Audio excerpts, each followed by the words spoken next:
Yo, greetings and welcome to, you know what it is. 1/6 Scale Man probably presents Comic Book Talk with Friends. So glad to have you here on this nice, gloomy, it seems like gloomy Monday evening. If you made it past the first half of Monday, Mondays are always like those days.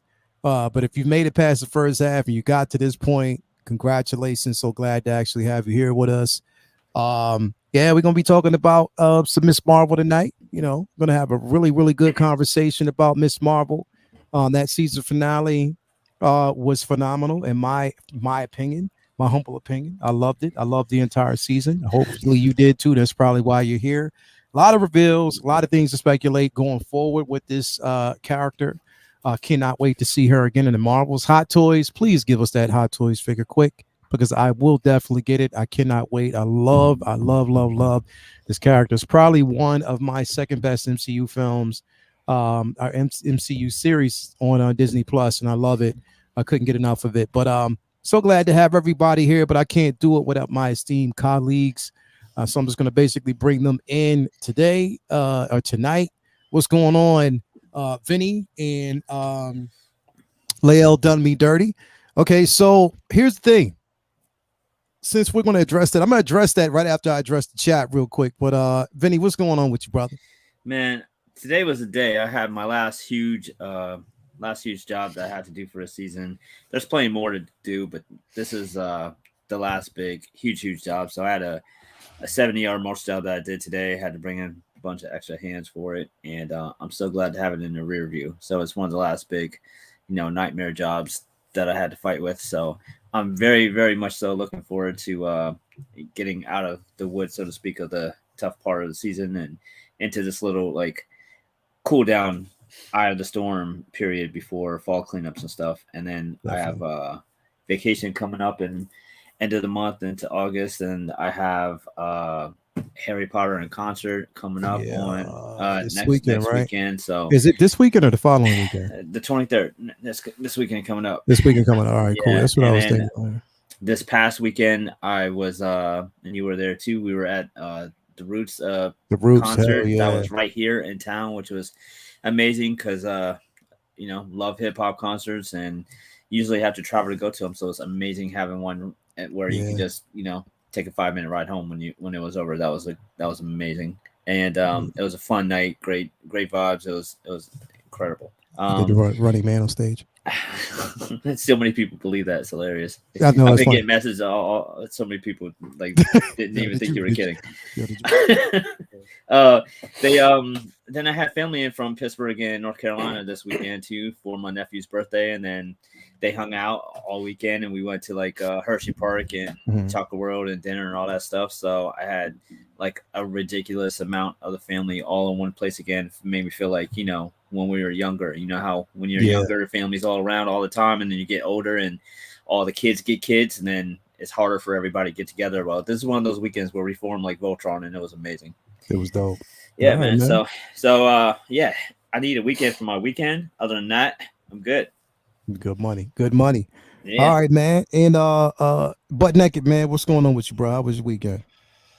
It was good, man. Yeah, it was just spent time with the wife and the kids. Caught up on a lot of comics. That was kind of my focus the last couple of days. Has just been really hitting the comics hard, so I can kind of catch up. I am almost now caught up with all my X books. I feel like I'll be into all the 2022 runs by by this weekend. I'll maybe even earlier than that. I'll be in all the 2022 runs. So it's been that, and it's been enjoying Daredevil #1. I loved that kickoff. Thought it was a really, really good book. And I'm up to now 11 covers of it that I've purchased.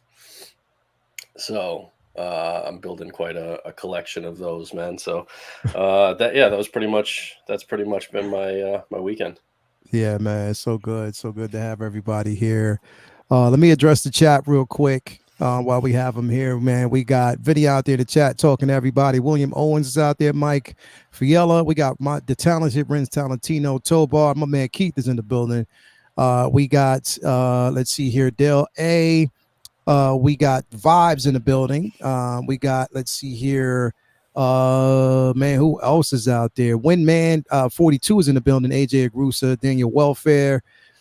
We have S Beam in the building. Thank you for being here, Malika Mabane. And we got my daughter, Skylar Bias Moore is in the building. Baby, thank you for basically being here tonight, as always. I don't know if she's at work or she's probably at home chilling, just watching her daddy go. So let's go. But yeah, man, a lot to basically cover tonight. A lot of information, a lot of things to cover. Now, listen, before we jump in, man, like, listen, we talk about Miss Marvel. You know, we talk about the, you know, what's to come. And the thing is what's dope is that we got a lot more ahead of us, especially this week, with SDCC jumping off this Wednesday, you know, the San Diego Comic-Con. So Marvel is supposed to have such a big, huge presence there this week. So I cannot wait to find out what's going to drop, what we're going to get as far as new reveals. You know, I got to try to keep the trailers away from Vinny. If they release one, they're bound to probably release a Wakanda Forever trailer.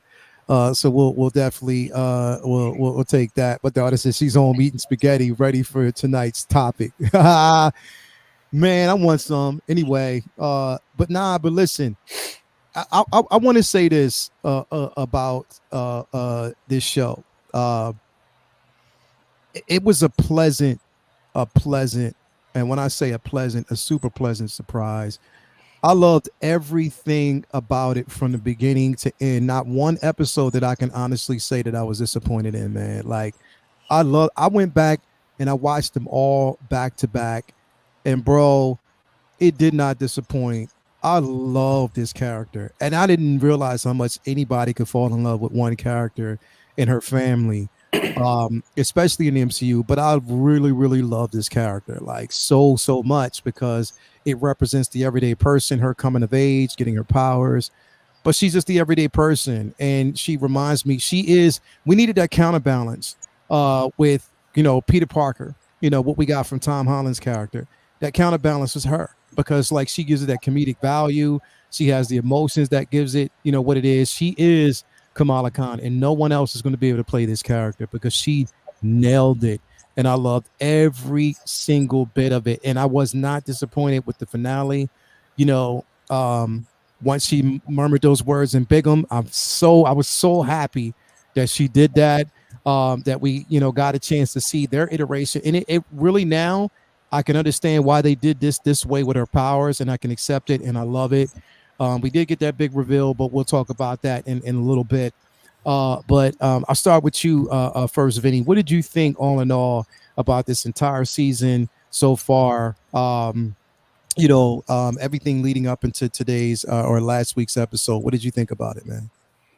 If I had to put one thought on this season, encapsulating how I felt about it, is the very first thought would be that Iman Vellani is a superstar.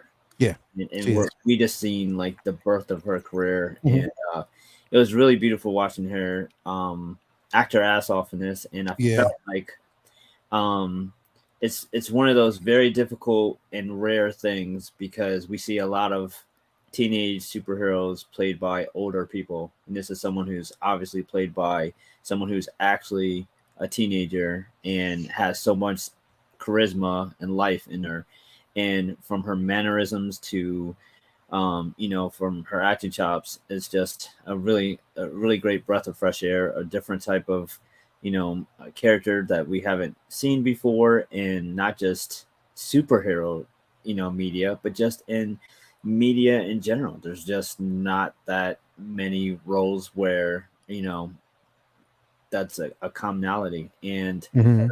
the other takeaway from this is an expansion of the takeaway I had from the very first episode, and that it was just so incredibly, again, refreshing. And that's I keep going back to that word, because that's so much of the series was refreshing to see a nuclear family on television in the superhero format, because as any comic book superhero fan knows, the trope of tropes is dead parents, dead mom, dead dad, at least a dead dad, and to motivate and drive you to do what you do. And it's just so great that she has her family to not just give her advice about, you know, regular life or superhero or anything like that. It's really nice to have them around in her life, just being a positive role model that has nothing to do with her being a superhero. That's just something that you just don't see enough of, period. So it's really cool. I loved Mahan Kapoor, her father, in this show too. I love that he got to have that moment where he kind of named her at the end. Yeah, I feel like that was yeah, probably the best part of that finale to me is that he had that moment with her because you know, obviously a good portion of it was her mom and her relationship because, you know, mothers and daughters is a very, you know, you know, dangerous and volatile, you know, schematic for teenagers, and it's moms and daughters that butt heads and it's dads and sons that butt heads. So it's really yeah, cool seeing that, you know, polar opposites of, you know, her kind of butting her head with her mom, but her dad was, you know, she was wrapped around his finger. So, or he was wrapped around her, so to speak. So it was amazing just watching that family dynamic. And then, yeah, you know, then of course, then all the other stuff that happened in the show to me was like icing on the cake because a yeah, lot of that stuff was like very cool, very well executed. But I feel like the foundation of the show is what made it so interesting to me. So that it made me overlook any of the little like minor stuff that might bother me if there wasn't such a strong foundation in the first place. And I felt yeah, like that foundation, like the characters, their motivations, you know, little stuff, it was much easier to overlook. And what this show did is what Disney Plus has kind of come to be known for, in that it got us yet another different show. You know, it's like yeah, it's pretty impressive that we're going into near double digits on these Disney Plus shows, and no two shows are really all that similar at all. You know, yeah, every show has something completely different to offer, and it's, you know, it's getting to the point where there's so many different things to offer that there might be some things that aren't for people, and that's okay because they're branching out to, you know, to serve so many different masses. And yeah, I feel like that's a good thing. Like there's comics that I probably will never read because it's not for me, and that's fine. And MCU started off where, you know, everybody's going to watch everything, and I think they're getting to the point where if this isn't for you, that's okay. yeah, And there's going to be stuff that people are going to be able to get away with missing, or, you know, it's going to, I feel like it's going to continue to branch out. I feel like this show is a sign of something that is going to expand to more and more and more to quote unquote niche categories. So mhm, I feel like that was, they accomplished a lot of things in the show. They really spread the rings and seen the different things that they could do and different things that they could, you know, tackle in a very, very successful way. And I feel like mhm, um I loved it from beginning to end. It wasn't your traditional superhero show, but there was a lot of traditional elements to it. mhm, And I was along for the ride wholeheartedly because of that family dynamic and how adorable she was. And I mean, it let me get past the changes to the comics because, you know, rationally thinking, there was reasons they had to make changes, and mhm, I don't feel like, you know, they made the changes they made just without just cause. You know, there was yeah, logic to why they had to change some of the things that they changed. So I was yeah, with. So we'll get into some of the big moments and the end and stuff like that before, but on the whole, those are my thoughts on that finale and the show in general. And I was just really impressed. I was yeah, happy with it. yeah, definitely. Butt naked man, your thoughts on this season, and you know how you felt about the character's growth, Iman's performance. What were your thoughts, man? I loved the show top to bottom. Yeah, Every episode I felt like brought it. I wasn't bored. I wasn't disappointed with a single episode. mhm, Um, and I completely agree with what Vinny has said. We're getting, you know, early on it was like every MCU property was like the next main thing in the MCU that Yeah. everybody was going to watch. And we are, I think, in large part, thanks to things like Disney Plus, are moving away from, that notion that every single MCU property has to be $1 billion box office or bust, right? It doesn't have to be 800, 900 million, $1 billion at the box office to be considered a success and to be considered valuable. And there are now content in the MCU is very much like reading comic books. Like you said, there are going to be some comic books that you read and there are going to be some that you don't. And that's okay. You don't have to see everything. You don't have to, and that might mean that you miss this Easter egg here, or you miss this connection there, but you can still catch the main story of the MCU. Obviously, their biggest hitters, they're going to try and put on the big screen, right? Because that's also where they're going to make the most money. But they're showing that they're not just going to ignore other things that maybe, because truth be told, if they made a Moon Knight movie, it would have been, I think it could have been really, really cool. I don't know if it wouldn't have been among the top like box office successes for the MCU because not enough people really know and understand that character. And, you're not going to get the same box office returns as a Spider-Man or as a Captain America, right? That's just not in the cards. But you build them up on Disney Plus, maybe they will then perform, really well on the big screen. But even if they don't, you're still giving people a reason to subscribe to Disney Plus. That puts money in, the House of Mouse, and then that keeps those going. And that's where we get to see the stuff that maybe we wouldn't normally get to see on the big screen. We wouldn't get to see ever, because it would be a network would cancel a show after like 3 episodes if it didn't get the ratings that they were hoping for. We have more latitude and it's different. And so this was a perfect example where I think there were a lot of people who knew nothing about this character or expected, oh, this is just going to be some like, teen show or something. And they realized, oh man, this had heart. This had some good action. It had some good storytelling. It had, you had characters and actors that you could really get behind. And, a lot of that is due to her. I mean, Iman, she's so good in this role. And I feel like she was able to just kind of let her own personality come through in Kamala because they're very similar, styles, very similar types of people. She's just naturally this like fun and like infectious, like you just want to be around her. And and I sent you the thing where it was, this quote from her where she was like, yeah, ever since I said that, like 616, the MCU is not really the 616 comment on, the Ms. Marvel carpet. She's like, the next day, Kevin Feige like saw me from a distance and he just like mouthed and went, like 6. And then just like walked away and didn't even talk to me. Right. And she was like, but I thought it was funny because she was like, fuck it, I still don't think it's a 616. And and she's a comic book nerd at heart, and she's having fun with it. And Kevin Feige, I'm sure, is having fun with her too. And but yeah, I absolutely loved the show. I think she was just a knockout in it. I think she's got a big career ahead of her. Outside of the MCU, I think people are going to be chomping at the bit to get her in other properties too, because she was that good.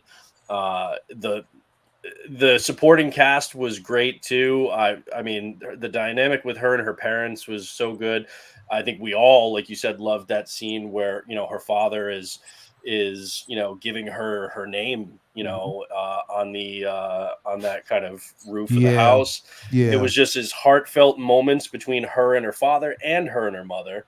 And I think it was really cool, bridging that gap and her kind of connecting with her mother when she was able to let her mother know what was really going on with their family history and stuff, and that bridged a gap with them. And I think it was, I liked the fact that, they kind of deviate from certain things in comics when they need to. I like the fact that her family knows who she is. Yeah. Knows Yeah. that she's Ms. Marvel now, not Nightlight, but I like the fact that they know.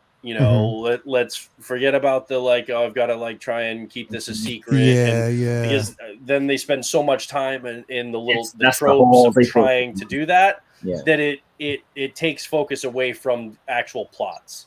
But it was also powerful when her parents are at that final battle, that final siege at that high school, and they see it's their daughter. So they're both scared shitless that she's going to get hurt, and also at the same time being blown away by how amazing she is and how heroic she is. Yeah. So they get this new respect for her, and the show started with them sitting on the couch, and she was like, "Don't you guys trust me?" And her mother was like, "No. Not at all. No, what the fuck? Exactly. No, I don't trust you." And then her mother being the one on that couch when her, with her father at the end saying, "We trust her," right? Like she, So I think that was powerful. I think that adds a new dynamic to the family moving forward. So, and then obviously that, that drop at the end was just fucking epic, and it was. And anybody who was pissed off about her not being an Inhuman, come on, like you gotta give it up that they did they did right by all of us comics. And the thing is, what was so unique about it is the simple fact that Kevin Feige had already made the statement that we're going to see where they're going, where the MCU is basically going. We're going to start to see hints. I had no idea that we were going to actually see it in this show. You know what I mean? And nobody thought this was going to be the show that showed us that. Nobody thought that this was going to actually happen. And that, like, literally the entire weekend was shredded with conversations about that. And it kind of overshadowed everything else that came before it. Thor: Love and Thunder. Everybody's been mainly talking about this and the possibilities of where they can go. Now, when you talked about the simple fact that, number one, her family knows who she is. And again, like they spared no expense. They didn't leave anything out of the comics, because even in the books, they do know who she is, what she is. But at the same time, I think what I loved about it was the symbolism of the fact that we are one people. Like, we are basically one people, and basically everybody in Jersey, her family, they're all at symbolizing Kamala Khan. Like, she's holding it down for all of them. So of course her family, that's her strength. That's her foundation. Her family, her friends, that's what keeps her, that's what keeps her pretty much motivated to be who she is. The fact that she does have the confidence of her mother. She has the confidence and the love of her father. You know what I mean? She has that vibrance and that it's like she has a part of each of both of them. She has an amazing brother, Amir, who I loved his character, a best friend Bruno, her best friend Nakia. You know what I mean? Like it's just, and then like they could have went the route with this show when you actually see her, the Zoe character could have been that one character that was the it girl in school who just the spot. Yeah, the mean girl. Nah, she wasn't. And we thought that's where they were going to go at the beginning, and they didn't. They didn't lean into that trope. This show is a trope breaker, such a trope breaker. I mean, we don't have the parents doing the common trope of, oh, we don't know. Like Brandon said, they got away from the parents not knowing, and then as a twist on a twist, once the parents found out, it wasn't, the whole show wasn't about keeping her from being the superhero. Right. Instead, they were like supportive, which is really just it almost took a second for me to even get used to wrapping my head around the idea of a family finding out that your teenager is a superhero, and not the show then not being about trying to keep you from going out, because why the fuck would you want your kid to be out there fighting? Her mom made her costume. The mom made a damn costume, but then you take it and realize that just like there was more to it than that. It was deeper than that. It was symbolic to not just her, and it represented the unity of like, she's more than our daughter now. Now she's somebody who represents our people and our past and our future, and this is something that she's going to do no matter what, and we're going to support it. So that was a flip on that trope. It was a flip on the the rebel boyfriend, trope, he turned out to be a decent dude. The mean girl, she turned out to be like everywhere, like every beat they thought covered. they made you think they were going one way, and they were like, nah, we're just going, and they just went a totally different route. So exactly. And the thing is, refreshing. I wanted to kind of go back, and I wanted to pull this up with Commander Green said, H. Green said, I loved Miss Marvel. It was like I was rooting for my daughter. That's how I basically felt the entire time. Yeah. Like she was either your little sister or she was your daughter. Yeah. You know what I mean? I'm thinking about my own daughter and like the road that she travels, being a proud father of a daughter who take risks, to do things that she thinks are right and what's right for her.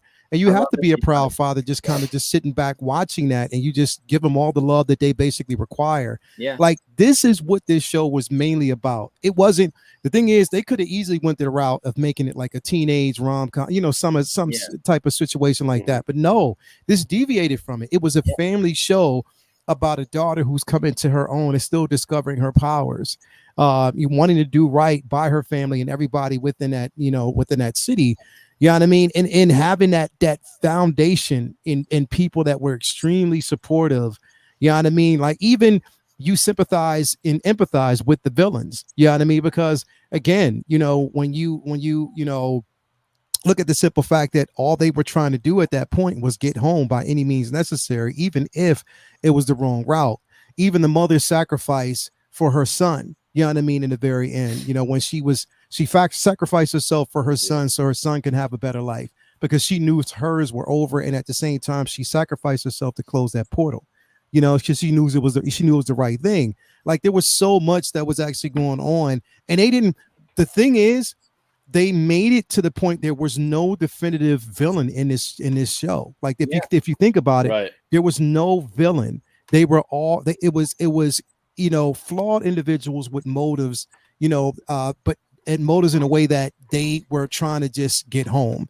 A son who wasn't really a villain. He was just dealing with a power that he couldn't understand and that was hurting him, and he was just trying to get away.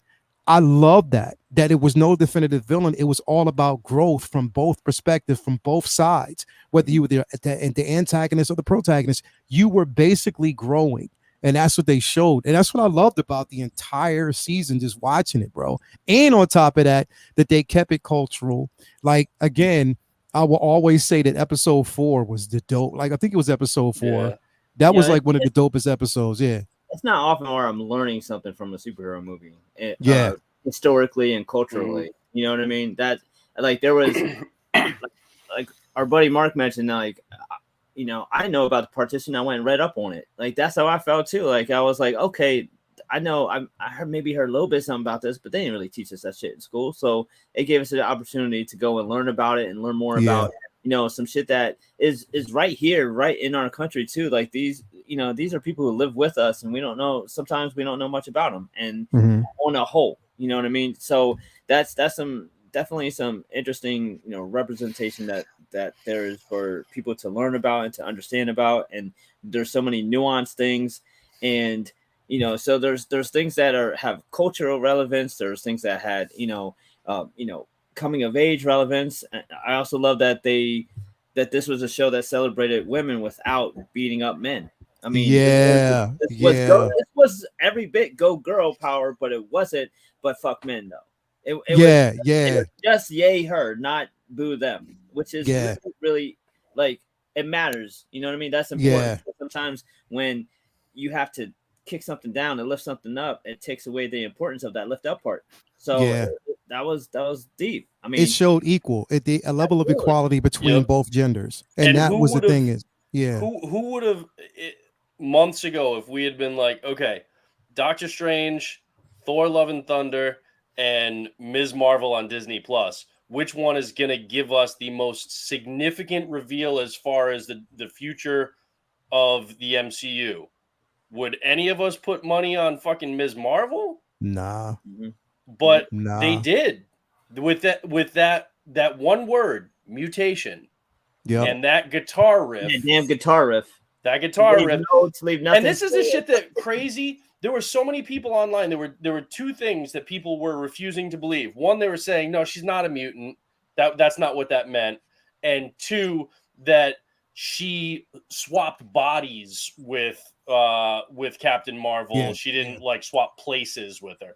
And it's like, no, both of those were never even a question to me when I watched this episode. All right. With the body swap bullshit, it's like Captain Marvel is like looking and she's seeing posters of herself on the walls. And what the fuck? She's not looking at her body and be like, this isn't me. What's that? Right? There was none of that. And then it was really weird that that's what people got out of that scene. It's crazy. And then you don't say the word, given what everybody's been speculating since the Fox deal, when the X-Men were going to come into the MCU, you don't utter the word mutation like that all fucking willy-nilly, right? If you say that fucking word, it has meaning. And Kevin Feige has a knows lot that. of weight. It has meaning and weight. Yeah. When you follow it with that fucking guitar riff from the 90s comic, like the cartoon game, it's like, come on. If there was any doubt, the guitar riff. Exactly. Like, and for people to be like, oh, I don't think she's a mutant. It's like, well, then you're just fucking stupid. I'm sorry, but like, that's just the reality. The only thing that could be up for question is explaining the relevance of how much of what she's doing is based off her mutation versus exactly. Yes, that's the only thing. Like, for instance, other people might have had those bands and just been able to travel from the different dimensions with it. They might have never been able to, change their body mass and do the things that she's doing with it. That might just be a conduit to help her focus that power, that energy, and maybe different people wearing that might, produce different results if they were mutants, or you know what I mean. Yeah.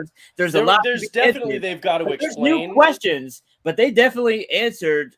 Who's the first, and they earned my trust in that they're going to explain it well moving forward. Yeah. But that was like, it was like, you look at like Thor, that didn't really give us anything that readily right now that we can see that really impacts anything about the MCU.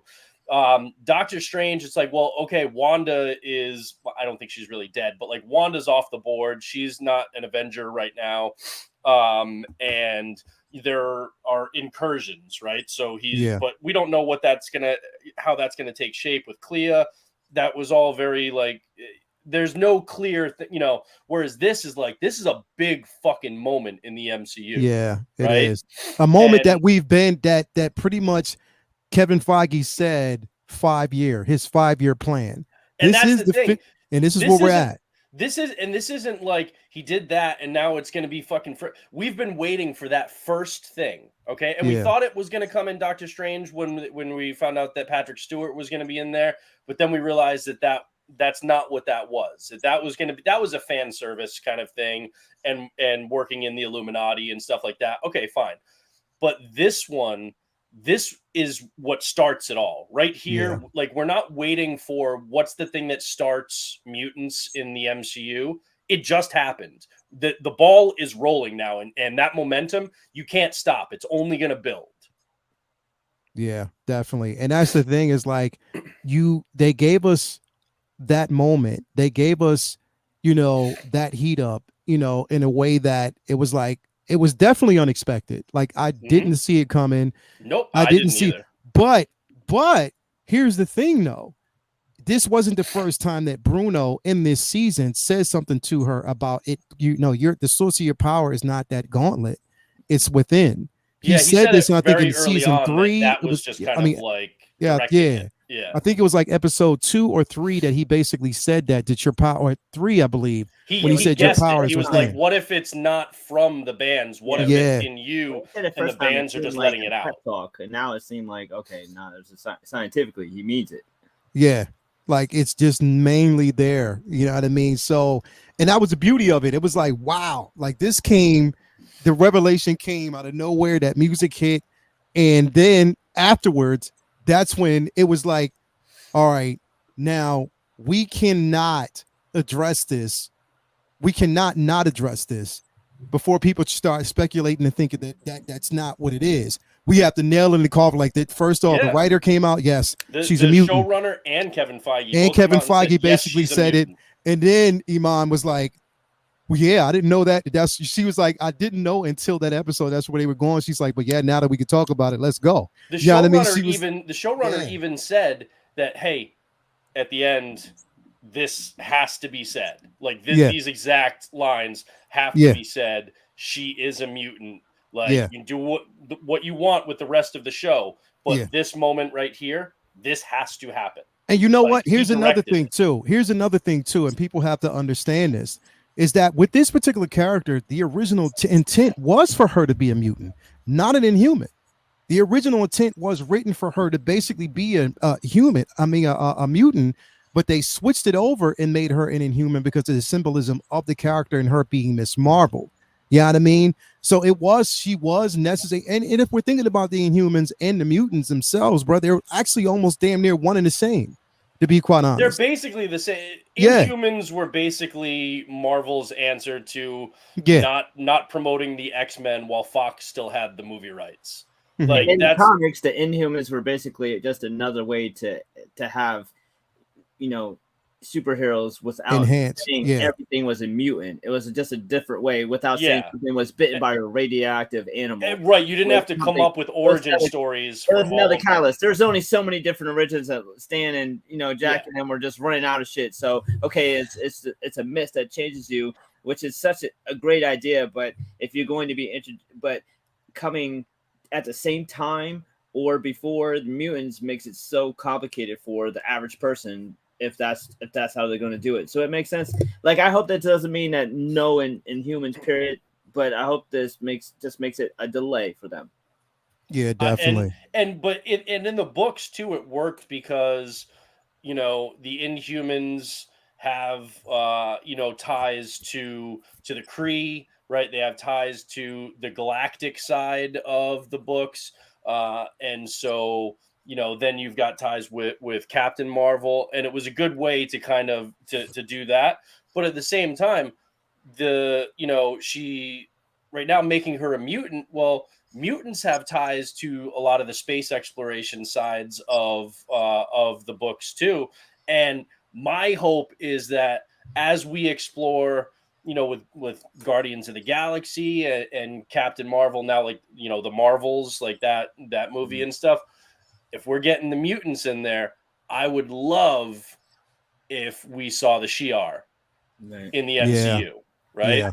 I think what other people have to realize who maybe have a problem with the mutant reveal is part of it is, that's not my favorite mutant, so I don't want her to be the first. As if there couldn't also be many different mutants at the same time as what we're seeing and in the past who just haven't been revealed. I mean, think about how far along in comics we were before we found out about Apocalypse had been around for ages. So they could definitely do the same thing here where now there's other people running around doing shit that you just don't know about. And I mean, we just found out about the Eternals in MCU and they've been here for generations. So they could this doesn't mean that she's the first in MCU. Technically we saw a mutant just like pre-mutation in Black Widow because Ursa Major was in that Russian prison.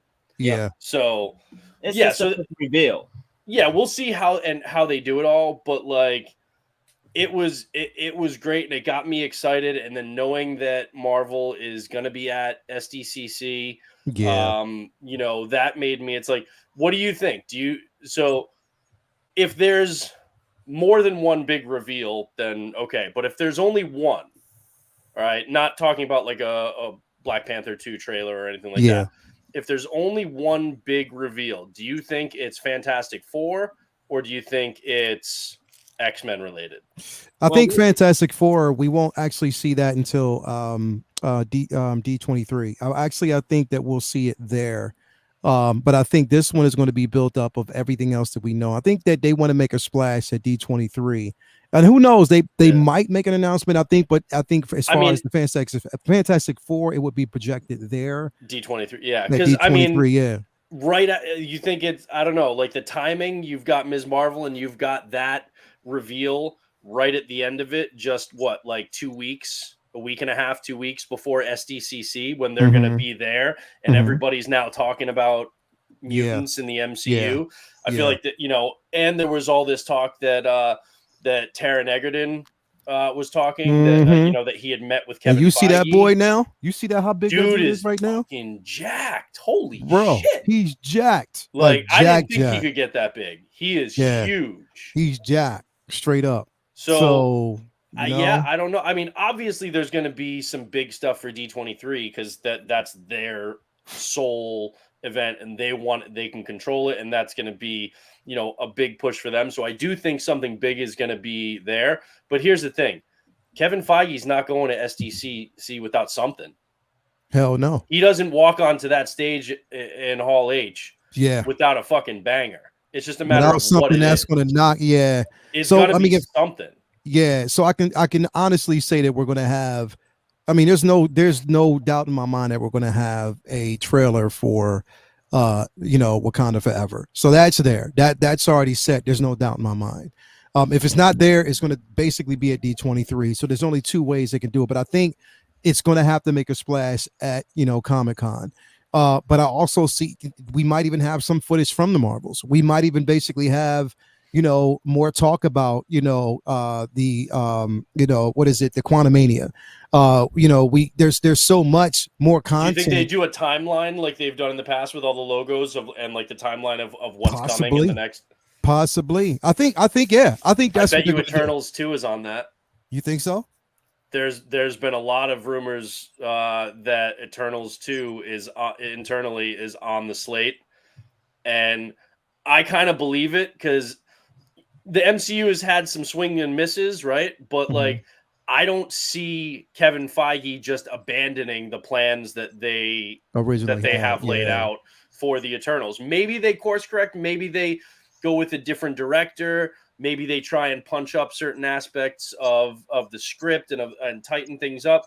But I don't see them not following through with at least some of the. I mean, at the very end, that has to be, that has to be addressed. Tobar, so, Keith, if they give me a live, that is what I've wanted. I have wanted this shit for the longest time. If they give me a live action version of the Gladiator, it is over. He's basically the Marvel Superman in general. If they give us that version, oh my God, I'd lose my mind. I mean, the thing is, right now, with the announcement of, with mutation being a topic, everything's on the table right now. Anything can actually happen at this particular point, and I'm all in for it. We came to this particular scene right here. Now, this scene, here's the thing. I can understand, though, why people thought that she, pretty much morphed into Captain Marvel, Carol Danvers. And mainly I say that because we all know that in the books, the first manifestation of her power was her, and her discovering what her power was is when she changed into Carol Danvers, an iteration of Carol Danvers, when she basically, morphed and, she was a shapeshifter at that point. Blonde hair, she basically changed. So it made sense for people to believe that this was going to happen. But again, that was debunked by the writers, by Kevin Feige, everybody, when they said, no, she didn't change into Carol Danvers. They switched places, which is an interesting way to actually handle it. And I love that they basically did that because they're tying it together, linking both of them together. And we knew, we said this last week, that we were going to get an iteration and we were going to see Captain Marvel. I like this suit, first of all. The suit too. Is dope as fuck. She slimmed down. She did. She looks skinny there. Yeah, she did. She's been working out like the entire summer, but she definitely slimmed down. The real question is where was she? So where did Kamala end up? Is she like on a sword station with Fury? Yeah, could be there, or she could be with the Kree right now. You know what I mean? So you never basically know. What if she was in the middle of a battle? Like, exactly. And she switched places, and that girl's there, and she's like, oh, no. She was ready. She's like, nah. She's ready to go. So that's what I'm saying. Like, it's going to be interesting. Now, when I saw it, I was like, okay, we knew we were going to get Carol Danvers. So that was just basically a no-brainer. We just didn't know how much. We definitely didn't know how much we were going to get her. And it was I like that they only gave us that much. What did you think? I did. I was happy with it. We didn't need more than that because we're gonna get that later. I like that it didn't just overshadow the rest of the show and everything we got before. It's like, okay, cool. That's enough. Yeah, That we was already got some great. direction with the mutant stuff. So now we don't need to like try and shoehorn everything in. I thought this was plenty. Yeah, it was perfectly placed, and I love that she was an after credit of the final episode as opposed to something that was a talking point to drive the attention for the show.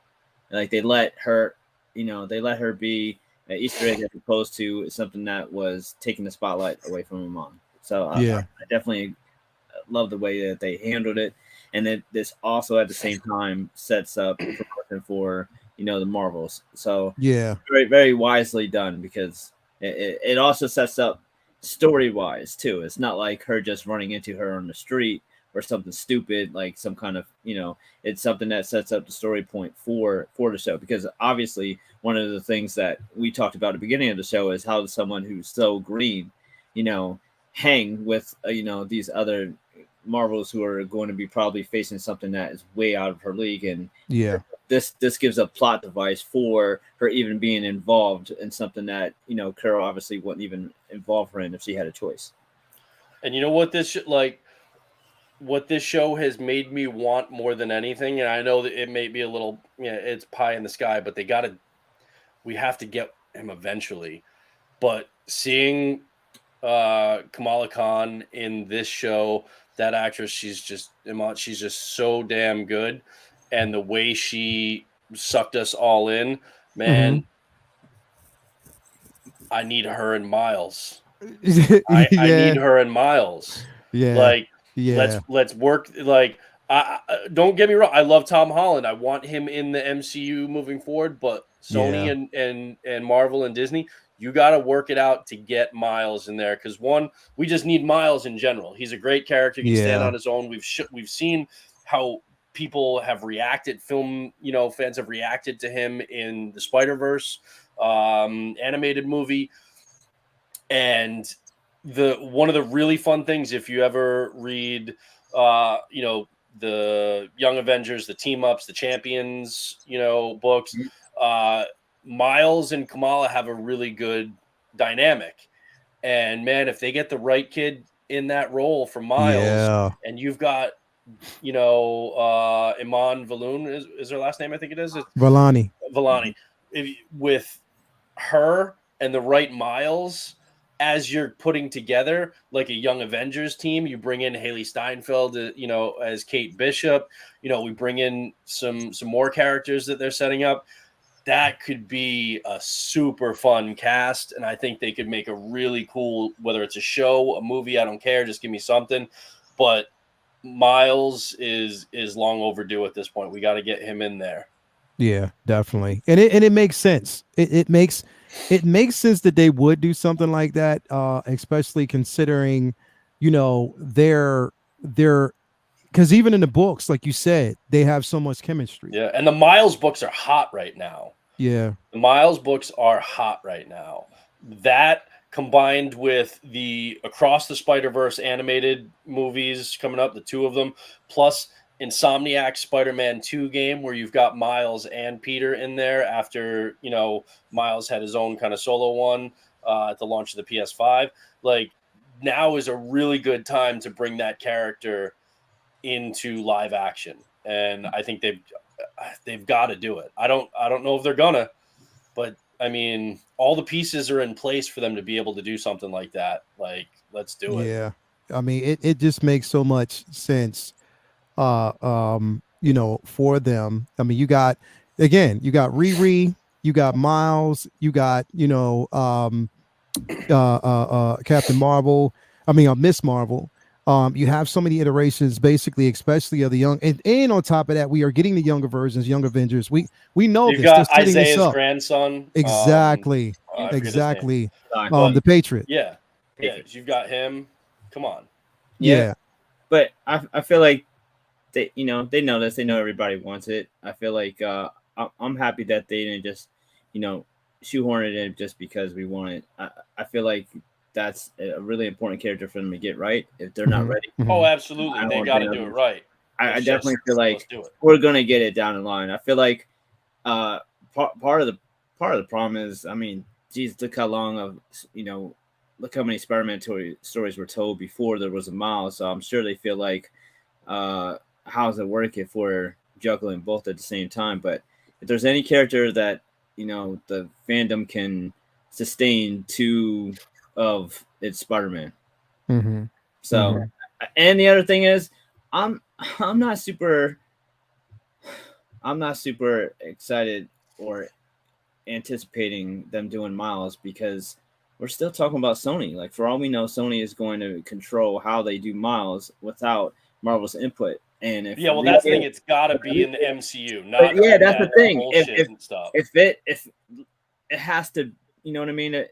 Like, they had input on Tom, and that's worked. But for every Tom Holland Spider-Man, now we have a Venom 2 and a 12-year-old Craven and a 13-year-old Madam Web.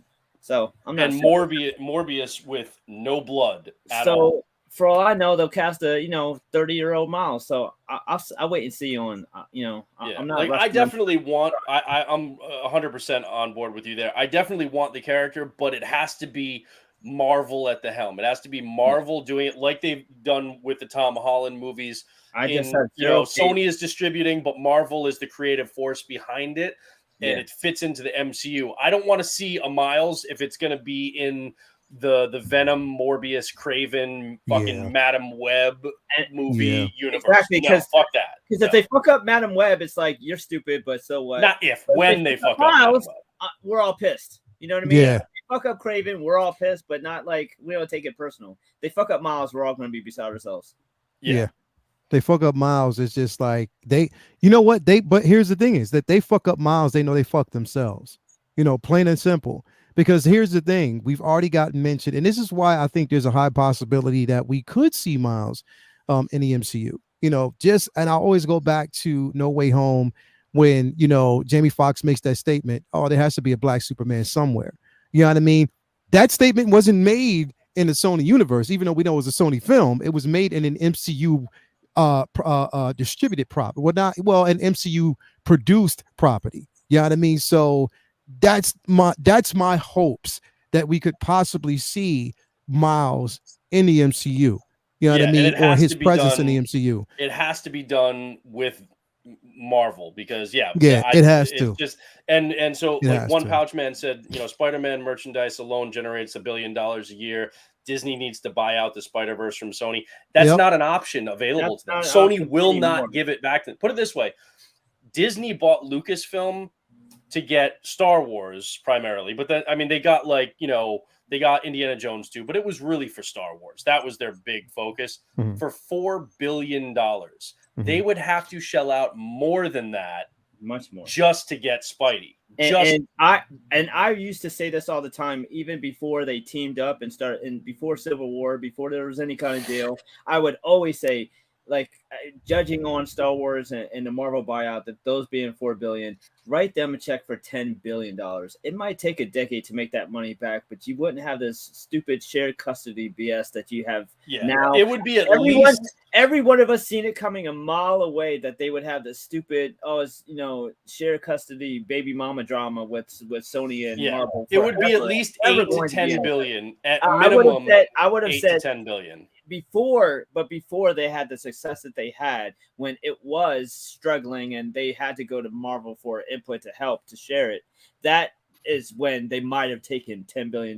Now there's no amount that they'll take, because if you look at how much money the Spider-Man movies with Tom Holland have made for Sony, and if you look at, even though they were not good, all right, the first one was like okay, but like the second Venom movie was fucking atrocious. All right, those movies each came close to $1 billion. They made like $700 to $800 million. The only explanation is that even when those Amazing Spider-Man movies were struggling and doing poorly, you'd have to imagine that Disney did approach them and say, okay, how much? And you have to imagine that Sony said, there's no amount, because we can put out a really bad Spider-Man movie like they did for those couple movies, because it's rose-colored glasses now because everyone loves Andrew, but those movies sucked and everyone wanted something different and wanted Disney to buy them back. And I'm sure they tried when they were at the point where Sony was asking them to help them out. And even then, I'm sure they said, well, we can either share it and work something out or nothing, but we're not selling it to you. We're not fucking crazy. Yeah, they were never going to give it back. They could, because that was a use it or lose it thing, and they were going to keep putting out trashy Spider-Man movies forever if they didn't work out this partnership, because you could put out a fucking found footage movie of Spider-Man and it'll still make a shit ton of money. And look, not even rose-colored glasses. I liked Andrew Garfield as Spider-Man. I liked the. I like him. Hate the movies. I liked the first movie, and the second movie definitely had its flaws, but there were elements about it that I really liked. All in all, I still enjoy the Amazing Spider-Man movies, and I think they're way better than the Raimi movies. But that's the thing where, like, it doesn't matter. Like Venom, like Let There Be Carnage was a shit movie, but it made like $800 million, right? Mhm. People are going there. Sex bots. There we go. The booty bots. We got the booty bots in the building. Man, now this pod is picked up, man. I was waiting on booty bot. But yeah, it's just the IP is so valuable that they're never ever, like, Sony is not going to let that go. You would have better luck of Disney buying Sony than buying Spider-Man from Sony. Exactly. It's so when people are like, they just need to buy it back and pony up the money, there's no amount. They can't, like, they will get laughed and be like, yeah, fuck you. We're not doing that. What had to happen for Fox. So that would be more realistic than. Yeah, Fox was looking to sell in, like, already, and so it worked out for Disney. But they were going to give them those franchises. They were going to keep making horrible Fantastic Four movies. No, as long as Fox was in existence, they were going to hold on to those licenses and make shit movies that at least made them some money. It was only at the point when Fox was itself going to be sold off that then the door opened and Disney was able to do that. So that was great that happened for, you know, getting mutants back in control of Marvel and Disney and getting them into the MCU. But there's just no way that Sony will ever give up Spider-Man. There's no amount that they can walk into and say, hey, you know, we'll give you this amount. They'll just be like, yeah, no, because it's guaranteed to make $1 billion or more between box office, home rentals and sales, and merchandising every movie they put out. Guaranteed. But I will say this, though. That might be true. But at the same time, Sony knows that they have to play ball with Marvel. They have no choice. They have to play ball. No, they really don't. The best money that they can make is with the best movies, which will be through Marvel. But they can put out shit movies and they will still make a lot of money for a long time. Can't say that they said that about Morbius though. Morbius didn't make much money as they wanted. Even when they put it back in the theaters, they didn't make that money. Even though Morbius isn't Venom either. But Venom would let there be carnage. It wasn't a success story that they thought it would be. It wasn't as successful as the first film. It was no, the first film didn't make a bill, did it? It didn't make a bill.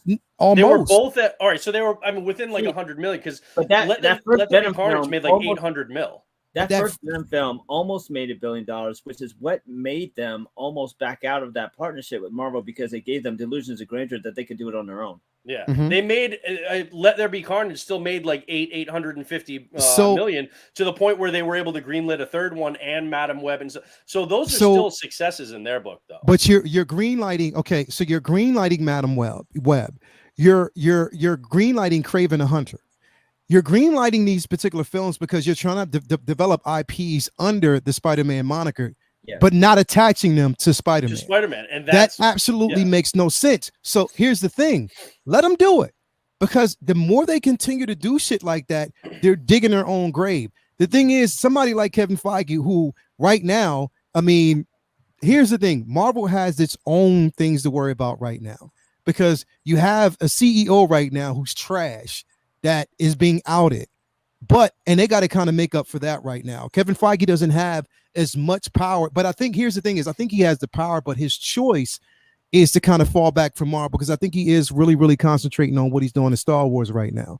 But Booty Bots back again. But I say this, they are. But I say this is like, let them do it, because again, as much as Sony thinks that they don't need Marvel, that shit's gonna shoot him in the fucking foot. It literally will, bro. It will continue to shoot him in the foot. They will shoot both feet, and then they will do Kathy Bates fucking Misery style sledgehammers to their shins before they give up that license and that IP. Because I'll tell you what, if it falls apart with Tom Holland, in that version, if it falls apart, they'll just, and Tom Holland doesn't want to keep going in there, whatever, they'll reboot Spider-Man. They'll do their own Miles movie. Like, while they're still in a good relationship with Marvel, they won't do anything too crazy.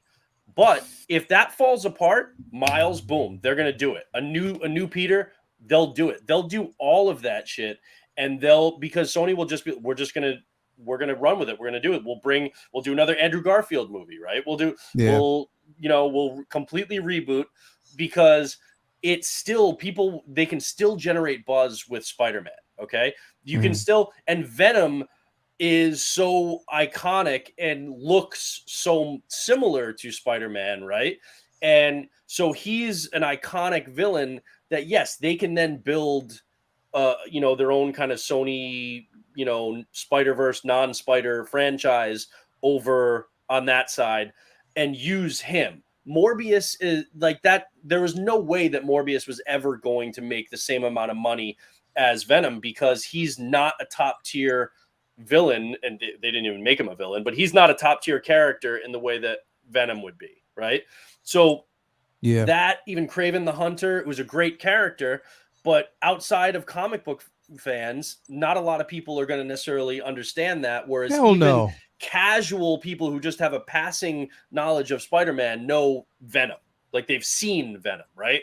They understand that. So that's where, and you got to remember too, they still have what many people consider the best Spider-Man movie ever made, with 2 sequels coming to that in the Spider-Verse animated movies, right? That alone is worth them keeping the IP, because that first movie was so successful, and they've got 2 more planned.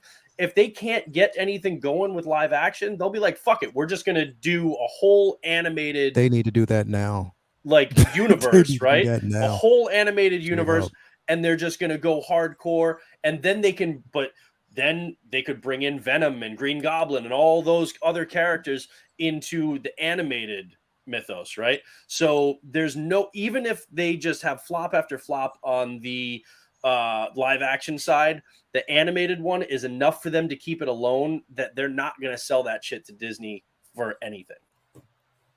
Yeah, well, you know what? They may not, but again, they still have to formulate and continue to formulate a decent relationship with Marvel to get the turnout. Because the thing is, no matter what they basically do, because they can basically let them drop. Here's the thing: if they were smart right now, they would redevelop and take advantage of the hype right now, especially the hype surrounding Andrew Garfield. Take advantage of that, because basically it's an opportunity there to give somebody an Amazing Spider-Man 3, his interpretation of it, and keep the ball rolling. It would be smart for them to do that. I think they're gonna take a big swing with this Madam Web movie, right? Because and I think it's crazy, like, really, Madam Web, that's what you're fucking going with, right? We all know it's like, it's batshit crazy for them to be focusing on that. But given the nature of the character, the nature of those stories, and the fact that I can't remember the name of the actress, but the one that everybody's speculating is going to be Gwen Stacy, is going to be Spider-Gwen in that movie, right? I'm telling you, I would not be surprised if they took a big fucking swing and went after something and introduce, like, again, Spider-Gwen, and then you get the next thing is going to be a spin-off Spider-Gwen movie from the Madam Web, like Kraven and the rest. It could happen to Spider-Gwen. We know that there's a Spider-Woman movie in the works with what's her name directing it? Olivia Wilde. Yeah. So we know that that's in the works. All right. And I don't want them to do this. I think this would be bad, but I would not be surprised if depending on what their conversations with Kevin Feige and Marvel have been, if they're like, all right, well, fuck it, we're doing a Miles in live action because he's been so successful for us in animated world, and now we can bring in a Spider-Gwen and a Miles into our Sony Spider-Verse. I swear to God, I absolutely 100% do not want them to do it, but I would not be surprised if they did, because doing stuff like that is the only fucking fathomable reason I can see why you would do a Madam Web movie. I don't know, man. I can. For years after movies, we sit around and leave the theater and talk about shop and comic books, and man, every single time somebody brings up Thanos was great or Darkseid was great, but what I really want to see in a superhero film is Madam Web. That's what I really want to see. Exactly. So if you're gonna make that movie, like, there's gotta be a fucking reason behind it. Something. Like, maybe it's as simple as ever reading a introducing good Madam Web story in the fucking comics, let alone No. Occasionally she would show up in something that was kind of cool, but here, ultimately, we're all in agreement. Making a Madam Web movie is fucking, like, it's just weird. It's so confusing. The only thing that I can think of is if you're trying to then somehow a web of your, universe, tying all these threads together and stuff with Venom, with, whatever else. The only thing that I can think of is introducing something else that will be bigger and building buzz around that. And they've had great success with Miles and Spider-Gwen in animation.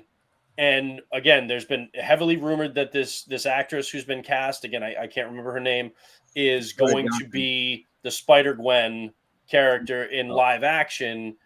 If they're bringing in Spider-Gwen in live action, and they've had such success with those two characters in animation, and everybody wants Miles,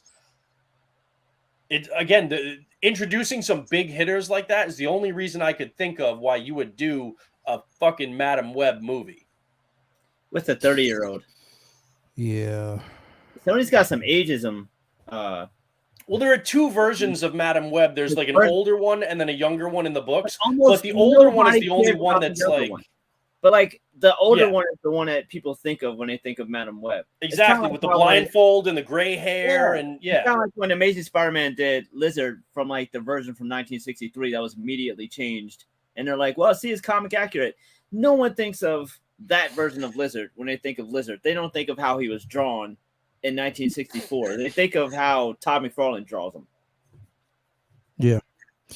This is true. Blue Tattoo. Kevin Feige even warned. Yes, he did. He did actually put out a warning, a suggestion, just letting him know that they should kind of just tread lightly on trying to rush to create, And that was self-serving because he didn't want them to fuck stuff up and then do stuff that then he would have to try and figure out how to work around. Yeah. But it was still good advice, because if they fuck up and then they start screwing around, then that does negatively impact the MCU. Yeah. But you got to, the relationship, as long as it's working out for both parties, and that's fine. But at some point, I feel, and we almost saw this before they brought him back after the Infinity Saga, right? But at some point, I feel like Sony is going to be like, fuck it, we don't want to share the money with Marvel anymore. We've got the momentum. We're going to bring in some big actors and some big directors, and we're going to be good right now. We had success in the past with Venom. Venom, and you had an online boycott of Sony. Yeah, but that's the thing. These guys, they want the money. That's what they're focused on, and that will always make them think that they can do something better and not have to share it with Marvel, not have to share it with Disney. At some point, I'm not saying I agree, I'm saying at some point they're going to think that. Sony. I completely understand it. I mean, it's part of why we haven't got a Hulk movie like Disney doesn't want to share with Universal. I mean, it's really simple. It's just a matter of, but Sony can't make a good movie without Disney. So to us, it seems like stupid decision for them. But to them, they're thinking, why should I share? I get their point. Exactly. Yeah. But that's what's going to happen is at some point, Sony is going to be like, all right, well, we got what we wanted out of that relationship with Marvel. We got reinvigorated, the Spider-Man franchise on our side. Now we can just take that ball and run with it, and we won't have to share any of the money. Let's just fucking go. I'm worried that will have. I'm not saying that that's immediate. I still think they're going to work out a deal with Tom Holland to be in the MCU for at least a little while longer, but Sony is clearly just not banking on all of that. That's why they're trying to do this shit with, Venom and Morbius and Kraven and Madam Web, is because they have plans for after Tom Holland's run in the MCU. And whether that's completely rebooting and having a brand new Peter Parker, or it's bringing in somebody like Miles along with Gwen and, with Jessica Drew and, there's... I really think that's what they're laying the groundwork for. That whole. Well, see, the thing is, Justice returned to me as Gotham. Like, I agree, but Batman is just stupid. But they've made so many stupid moves before. The thing is that's kind of painful for me right now is that so when we talk about Jessica Drew, it hurts me to even talk about that, especially considering the simple fact that we're getting a Secret Invasion. And I'm like, she was an integral part of Secret Invasion. But it would make no sense now. They got to change that role to someone who's been there from jump. Exactly. And not only that, they made that Black Widow or somebody, someone who's been there forever. That's who that role needs to go to. Yeah. So, and you remember Secret Invasion. Secret Invasion would have been great, but that it makes no sense because we didn't get the introduction to the character. She was integral. She was in the mix for so long, so it was the perfect reveal of someone who they could have had. And I feel like we'll probably get that reveal as someone else who's been there from jump, but it does suck that it won't be Jessica. And it also sucks because if we do get Jessica, we're not getting that suit. So I don't even know. Well, no, we're definitely not getting it because they've already updated the suit in the comics, though. So that suit is completely out the window. And I don't like that either. The whole Secret Invasion show is a little suspect to me right now, though, because they've said that it's going to take place in between Infinity War and Endgame. Like they said that it's going to be in the past, like during what they call the blip, which to me, it's like, wait, but Nick Fury is supposed to be in this and he was snapped away. So is Samuel L. Jackson's whole presence in this, like a shapeshifter, like from the Captain Marvel movie? If he's in was it a Skrull? Skrull took over his place, so that way there was order. But that's what I don't like. That now, I'm sure maybe I'll be proven wrong, and they can do something that's going to be really cool. But when that broke, that it was going to take place in between Infinity War and Endgame, I was like, why? We need to move beyond the Infinity Saga. Like we did it. We need momentum moving forward, and that's the thing. And this whole phase of the MCU has felt like we've been stagnating. Like it's just like this. Like it felt like we've been dropping things in place, not pushing anything forward. This show was the first thing that felt like we were pushing something forward, right? With that, reveal of the mutant gene for her. Like it felt like, okay, we've got a little momentum now, right? So I am concerned about that Secret Invasion show. But yeah, Jessica Drew is such a massively important part of that. Yeah.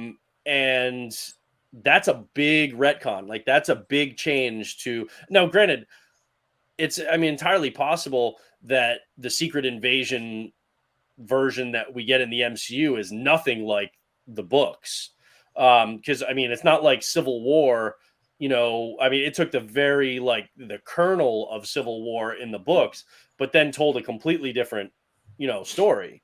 So I don't think we're going to get a 1-for-1. I think this Secret Invasion is going to be very, very different. It has to be. Yeah. In which case, Jessica Drew is just not going to be a part of it. Like you said, it's going to be very similar to Civil War, how the pieces aren't there for it to have the same story as it did in the books, even with more of the the comic book roster in the MCU now. It's still they are on screen, So without so many characters that were part of that story available or established already, you can't just have them rushed into. And then if it's taking place in between that timeline, there's even less options for characters. And I don't know. So much of that story was, hey, this guy was always this guy. This guy was. Yep. It's a tough story. It wasn't personally, if to be honest, it wasn't my favorite. Big Marvel story. There were some cool moments, but I feel like that I'm on a fence about this because it wasn't my favorite Marvel story, but I feel like had potential. So this has the potential to even make it worse than how cool it was in the comics, or improve upon it, some things up that they could have done better than they did in the comics. I loved the reason why I loved Secret Invasions was its setup. And the reason why it was there, and it basically set up the simple fact that we did get Dark Reign, that we actually did get the Dark Avengers. I love the simple fact that it was a setup for that. It was just something, but at the same time, it did kind of tie some things together with Hawkeye, Mockingbird. There were certain aspects of the storyline that I was like, okay, it was important for us to see. Also, what we knew about Elektra, what we knew about Spider-Woman, what we knew about how interesting those characters became more so through that actual story.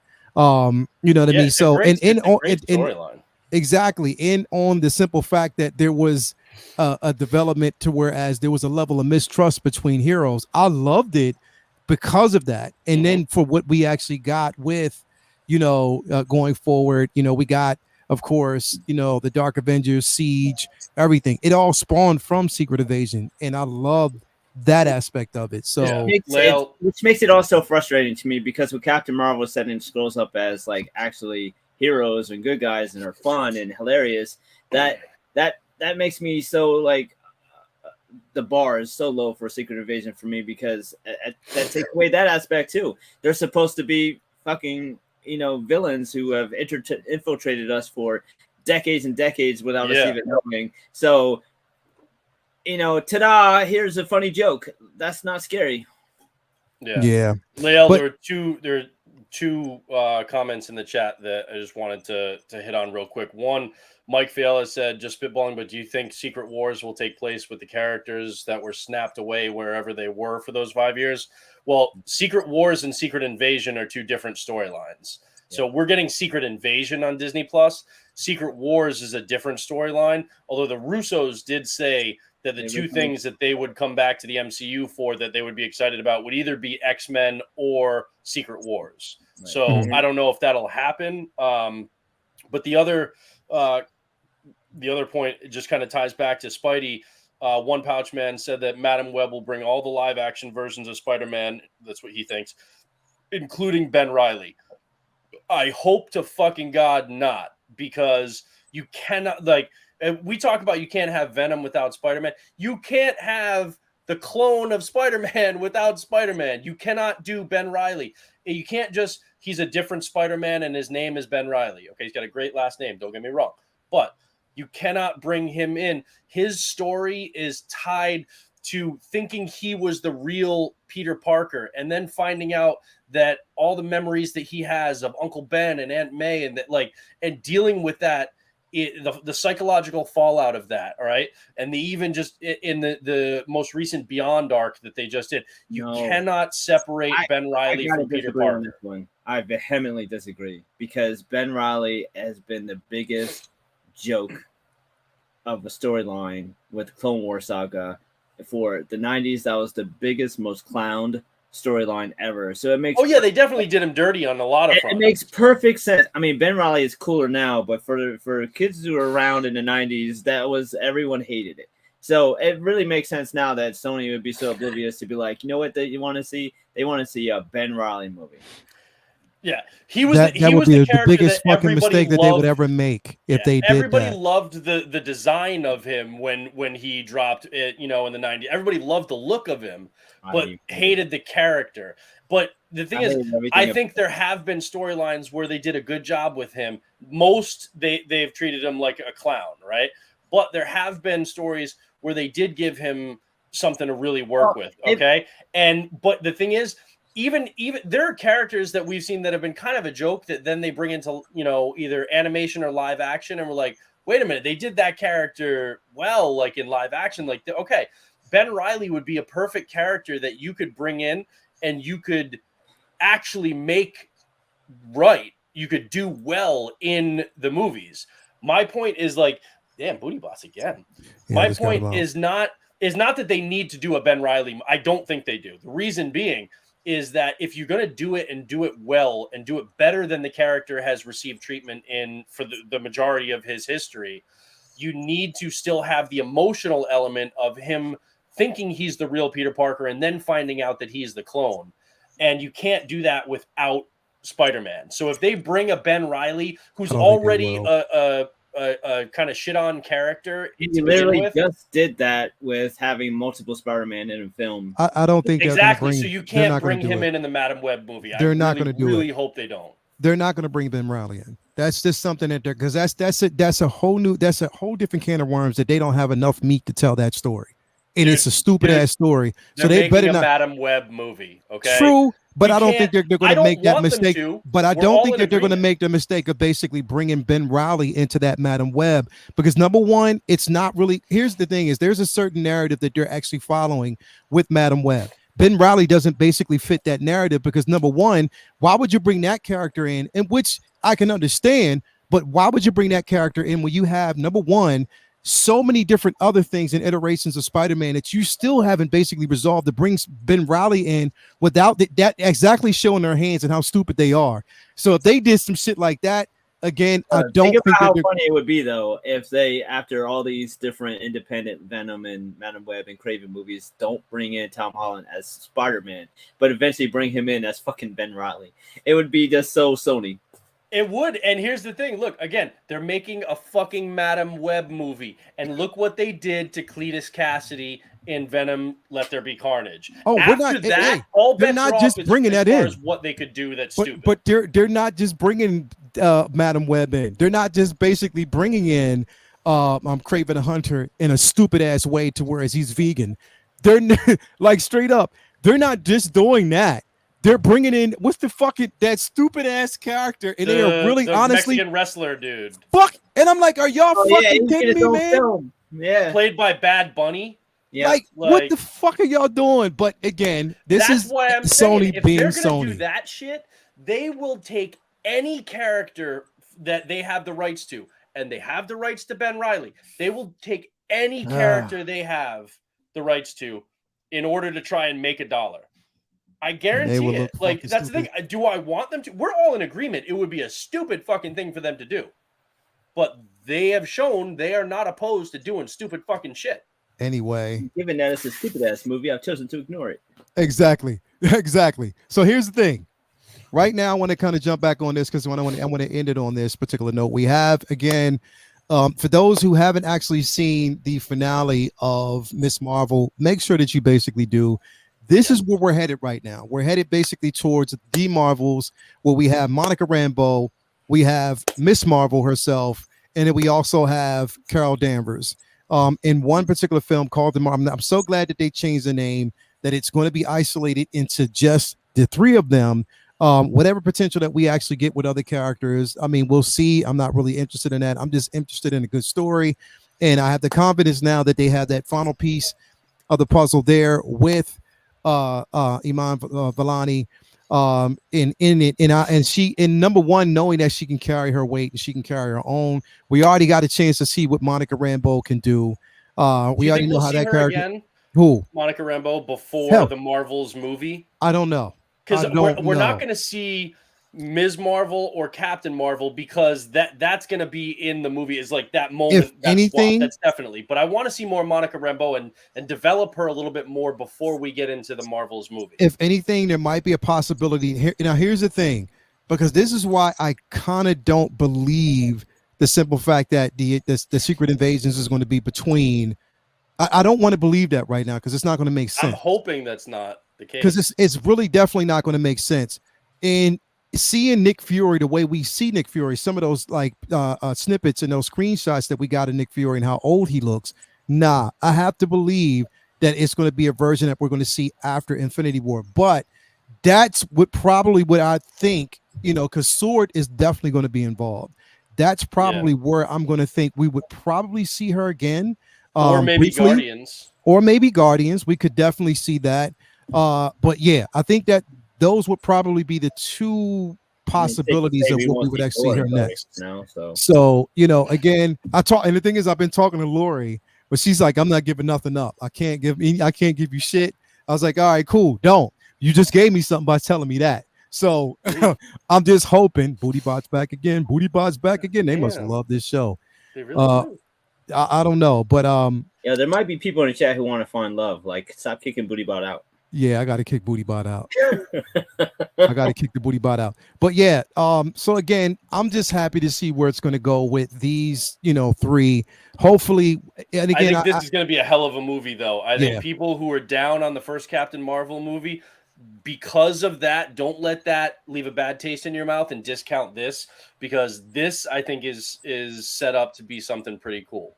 Yeah, definitely. So I cannot wait for this. Everybody out in the chat, please, if you haven't already, Miss Marvel, you want to see that final episode because it's dope. I'm so interested to see where we're going right now. Next month, what do we got? We got She-Hulk.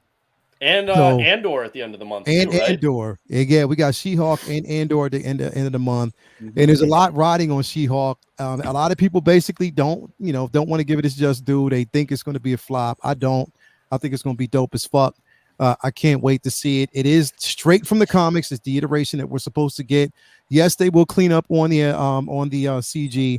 So people just got to kind of just lean back and just give it its space to grow. So I can't wait for that. You got to remember too, the CG workers, like the special, like the effects, they are so overworked in Hollywood now, and so much of that is on Marvel properties. They are working literally until like the week before that fucking show drops. Mm-hmm. They will be working on the CG on that show. So, it's a shame though that the way that the game is set up is that they feel like they have to show you trailers that need. It's brutal. Something it's years in advance because God knows you wouldn't watch She-Hulk if you didn't see a trailer for it in 2021. It's like just wait till it's ready, and then start teasing it and showing it. But I'm super especially excited. Since you don't have to build box office for this, right? Because it's on Disney Plus, which means. Yeah. People, if they're not hyped about it, but then somebody's like, no, dude, it's actually pretty good. Be like, all right, well then I'll check it out. They're already subscribed to Disney Plus, so they don't have to build hype the way you want for a box office smash. Right. Yeah, Vinny, have you seen it? Worried about keeping their subs, but still. Have you seen any of the stills, Vinny? You've seen what she looks like, right? I've seen the stills. I've seen why people are making fun of it, but I also know how CGI works. Yeah, it's gonna look different the closer you get to. And I also know that, like I said, the CG in the film is the thing that's most likely to be changed before it comes out. So if that's what their problem is with it and not anything that's with dealing with the content of the show, then I have no worries. She-Hulk has always also been one of my favorites. Like when they were building towards Captain Marvel, before it even came out, before I had any problems with actually seeing the film, I was like, why is Marvel, why is MCU pushing Captain Marvel, who has always been so polarizing, even in the comics? There's not really many Captain Marvel fans I've ever talked to of the comic book character, but She-Hulk is so beloved. She's been she's very high up there with the most, biggest name female superhero that isn't one of the X-Men.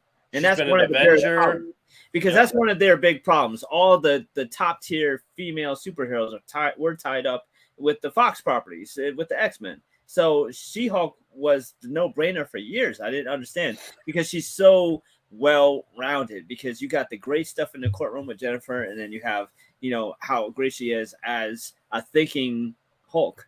So it always seemed like a no-brainer to me. So I'm so glad we're getting a TV show where we don't have to, they can flesh it out and we can get the core scenes and we can get the, the action scenes too.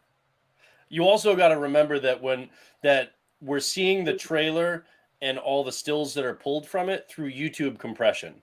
Yeah. So it's going to look better when you're watching it on Disney Plus. Yeah. It's going to look better when you're watching it in 4K versus This reminds me- something on YouTube. The internet reacting to these trailers reminds me of like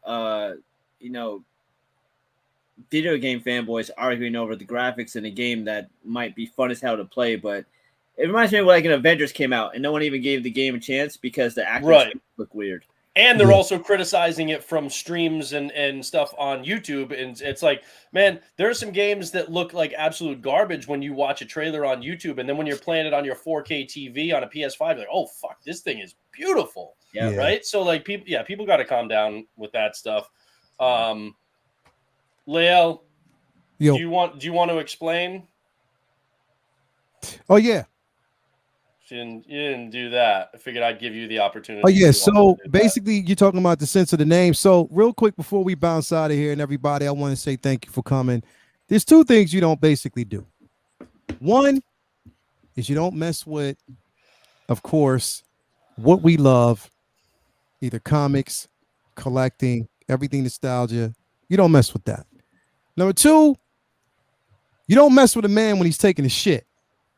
Okay? That's just number one. You don't do that.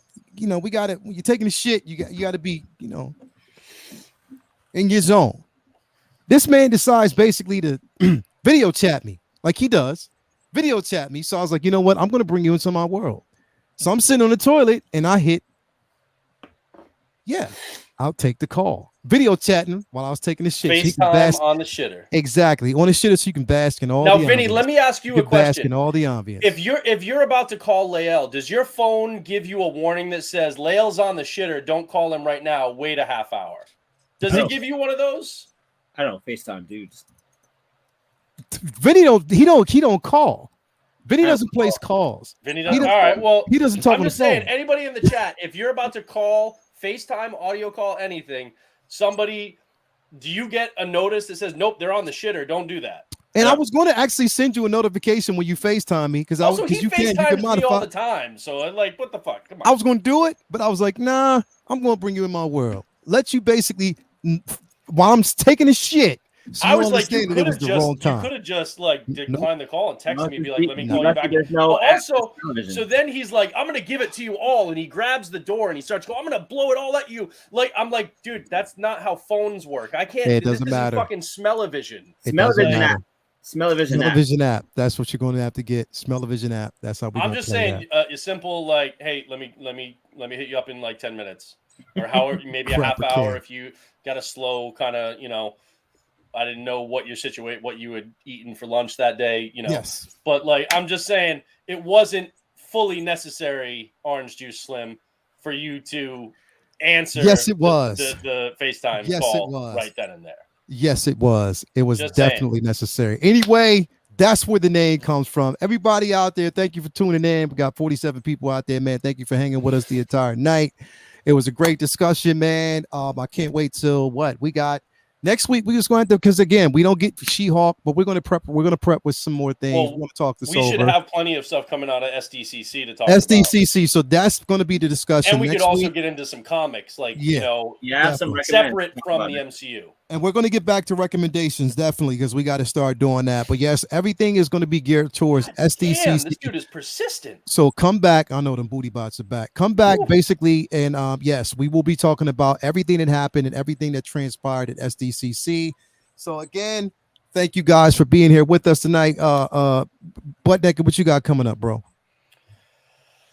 Man, comic books. That's basically my focus. I got a bunch of stuff. I've been getting in some beautiful variant covers lately.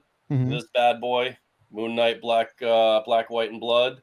Is gorgeous. This Virgin cover. Yeah, man, I've been getting a lot of Moon Knight. I've got like 11 Daredevils on the way. I love this Catwoman and Harley here. So yeah, I love this one because it's like the animated show tattooed on her arms. So yeah, I've been getting a lot of variant comics in, and I'm telling everybody, read Daredevil. #1 dropped. I loved it. It was setting up, and if you're not reading the two things you should be reading right now, Daredevil and Punisher. If you're sleeping on this Punisher run, I'm telling you should be reading it because these two books are gonna collide very, very soon. And I think it's going to be in a very spectacular way. And I'm fucking loving it. I'm catching up on all my X books. The new Captain America books have been really good. So yeah, there's a bunch of stuff on Wednesday that I'm excited for as we move toward Avengers versus X-Men versus Eternals. So yeah, there's just a lot of stuff in comic books to be excited for. Definitely, man. If you haven't already, follow the Butt Naked Champ on Instagram. You know, see all the happenings. What's going on over there? As always, man, thank you for being here with us tonight. What's going on with you, Vinny? What you got coming up, brother? Man, I'm looking forward to now things soften up a little bit with work anyway, so I'm looking forward to catching up on a shit ton of reading, and I got to catch up on and a bunch of drawings. Yeah. So I'm looking forward to a lot more drawing, and then I got vacation coming up, and I always read a lot on vacation. There's nothing better than reading with the ocean in the background. I am also looking forward to this weekend. It's a little but similar topic, but there is a Harry Potter orchestra that we're going to this weekend in Philly. Super excited for that. That's virtually where they have the orchestra playing that infamous John Williams score from Harry Potter films while they Dude, my wife would go over the moon for that shit. I've done Empire Strikes Back with Leo, and I did Black Panther as well, and I can't think of, except maybe Superman, 3 movies more that are for that experience. So I'm super stoked. Yeah, definitely, man. So again, Vinny, thank you for being here tonight. Thank everybody out there in the chat for being a part of us tonight, man, and being with us tonight during these discussions. Again, stay tuned. Next week, we will be back to talk about everything from SDCC and also comic recommendations. So we're going to have a lot of things going on, man. Thank you for being here. Jedi Kid could not be with us. He was pimping in Jersey, and he got his flight all the way back from Jersey to Miami. So again, can't wait to see him next week. So we'll be back in full staff. Everybody in the chat, read a comic book. I mean, you should read more, but at least read one this week that you've never read before. Come into the chat next week and let us know what book you read this week. That's your homework. Exactly. Always give them some homework. Anyway, you guys, thank you for being in here. It's been a pleasure. Again, I say this and I'll continue to basically say it. Be kind to everybody that you basically know.